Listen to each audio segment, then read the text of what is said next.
بسم اللہ الرحمن الرحیم۔ السلام علیکم ورحمۃ اللہ وبرکاتہ۔ ناظرین کرام، آج کا واقعہ حضرت موسیٰ علیہ السلام اور رلا دینے والے پتھر کا ہے، تو گزارش ہے کہ ویڈیو فل واچ کیجیے گا۔ ایک مرتبہ حضرت موسیٰ علیہ السلام اللہ تعالیٰ سے ملاقات کے لیے جا رہے تھے کہ ایک جگہ حضرت موسیٰ علیہ السلام کو پتھر کے رونے کی آواز آئی۔ آپ علیہ السلام نے اس پتھر سے پوچھا کہ تم کیوں رو رہے ہو؟ تو پتھر بولا کہ مجھے اللہ تعالیٰ کا ڈر ہے کہ کہیں قیامت کے روز اللہ تعالیٰ مجھے بھی جہنم میں نہ ڈال دے۔ عزیز دوستو، اس پتھر کو شاید یہ ڈر اس لیے پیدا ہوا ہوگا کہ اللہ تعالیٰ نے قرآن مجید میں ارشاد فرمایا ہے کہ جہنم کا ایندھن انسان اور پتھر ہیں، لہٰذا اس پتھر کو لگا کہ کہیں ایسا تو نہیں کہ اللہ تعالیٰ کہیں مجھے بھی جہنم میں نہ ڈال دے۔ پتھر بولا کہ اگر میں جہنم کا ایندھن بن گیا تو میرا حشر بہت برا ہوگا۔ اے اللہ کے نبی، میں اس بات کو یاد کر کے رو رہا ہوں۔ اور کہنے لگا کہ آپ علیہ السلام تو اللہ کے پیغمبر ہیں اور کوہ طور پر اللہ تعالیٰ سے ملاقات کے لیے جا رہے ہیں، وہاں پر جا کر آپ علیہ السلام میرے لیے اللہ تعالیٰ سے سفارش کر دیجیے گا۔ تو یہ سن کر حضرت موسیٰ علیہ السلام نے اس پتھر کو تسلی دی اور کہا کہ اس وقت میں اللہ تعالیٰ سے ملاقات کے لیے جا رہا ہوں، میں اللہ کے حضور تمہاری بخشش کی دعا کروں گا۔ اتنا کہنے کے بعد حضرت موسیٰ علیہ السلام کوہ طور پر چلے گئے اور اللہ تعالیٰ سے کلام کیا۔ اسی دوران آپ علیہ السلام اس پتھر کے بارے میں بھول گئے۔ عزیز دوستو، اللہ سبحانہ و تعالیٰ کی رحمت دیکھیے کہ جب حضرت موسیٰ علیہ السلام وہاں سے واپس جانے لگے تو اللہ تعالیٰ نے فرمایا کہ اے موسیٰ، کیا تم اس پتھر کو بھول چکے ہو؟ تم نے اس پتھر سے سفارش کا وعدہ کیا تھا۔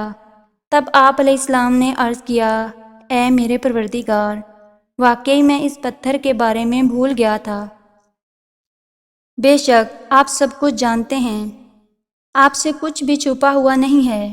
تو اللہ سبحانہ و تعالیٰ نے فرمایا کہ جاؤ اور اس پتھر سے کہہ دو کہ ہم اس پتھر کی مغفرت کرتے ہیں اور بخشتے ہیں اور دیگر پتھروں کے ساتھ اس کو جہنم میں نہیں ڈالیں گے۔ تو آپ علیہ السلام خوش ہوتے ہوئے واپس آ گئے اور اس پتھر کو خوشخبری دی اور وہاں سے رخصت ہو گئے۔ کچھ دن بعد ایک بار پھر حضرت موسیٰ علیہ السلام کا گزر اسی راستے سے ہوا۔